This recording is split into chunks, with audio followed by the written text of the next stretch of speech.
before our third game, I believe, we go to like we're in the dressing rooms, whatever, getting to play, and just down the hall there by the rink, there's a mom absolutely screaming at the coach of another team. So like they're outside the dressing room, like just losing her mind, yelling at the coach. I don't even know what it's about. I don't know what they're talking about, but she is giving it to this guy outside of the dressing room. So it's like we're in the rink, bunch of teams, bunch of people, scouts are everywhere, all this stuff, and this lady is just like peeling one off of this coach. So that was one.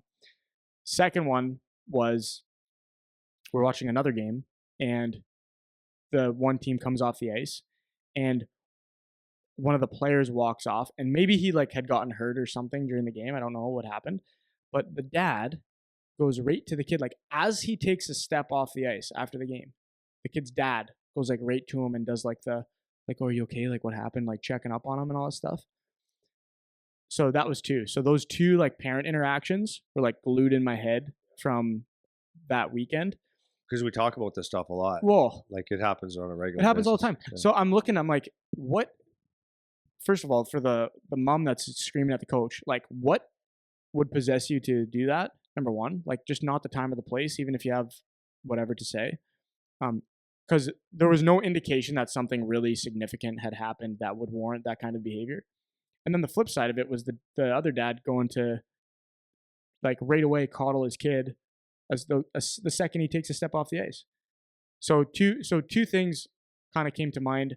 More on the, I don't know if it makes more sense to talk about it from the player side or the parent side, but a lot of parents just don't know. Maybe like they don't have self awareness about what their behavior is. So maybe it's more advice for the players or for the coaches about setting some rules about that kind of stuff or guidelines about that kind of stuff. Or does that not work because some parents are just crazy and there's nothing that you can do about it, right? Um, and then from the player side is like maybe not being okay with your dad coming up to check on you as soon as you take one. Like you didn't even go in the room yet for the post game meeting, right? Like you didn't even make it there, and parents are like intercepting their kids. And it wasn't just that. Like that was the most extreme example, but even like to take photos and that kind of stuff right the moment the game is over. And there was just something about that that felt not correct in terms of behavior. Did you ever have that when you were coaching, like the parents that were doing that kind of shit? And like what would be the, whether we take it from the coach side setting ground rules, the player side not allowing it, or the parents' self awareness? Like, what are your thoughts about that situation generally? And then how do we not have that happen?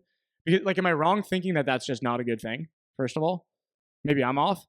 Yeah, you could be off. I could be off. I don't know. I remember. So my brother, when I played in the OHL, was my brother was playing his first year in the OHL. He was a goalie, so it was in. He played for Cornwall. I was playing for the Sudbury Wolves at the time, and my uncle wanted to take a picture, and I didn't. I'm like I'm not even asking my coach. Not then.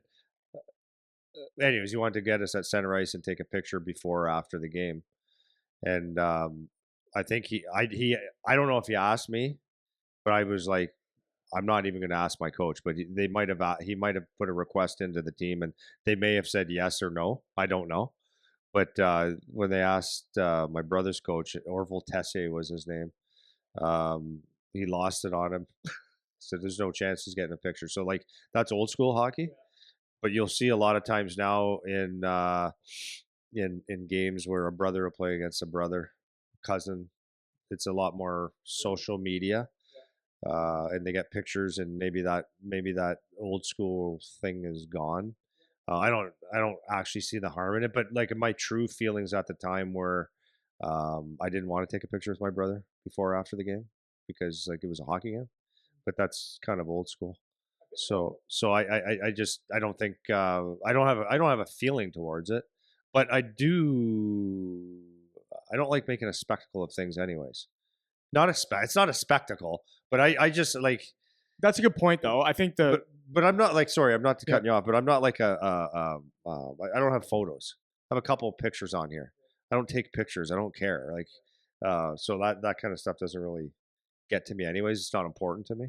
yeah. I guess So that's a good point though. Like if there's a special circumstance, if it's a certain game or whatever that something warrants a photo, like maybe that's fine. I didn't really think of that, but there's something about it that plays into that like coddled thing, and maybe it's because I saw him at the same time. Like I saw this guy's dad come up to like check on his knee for Yeah. right away. Well, Like okay. So what I was gonna say to you on that though, like as I was thinking, I don't want to lose my thought before I blow the snot out of my nose here.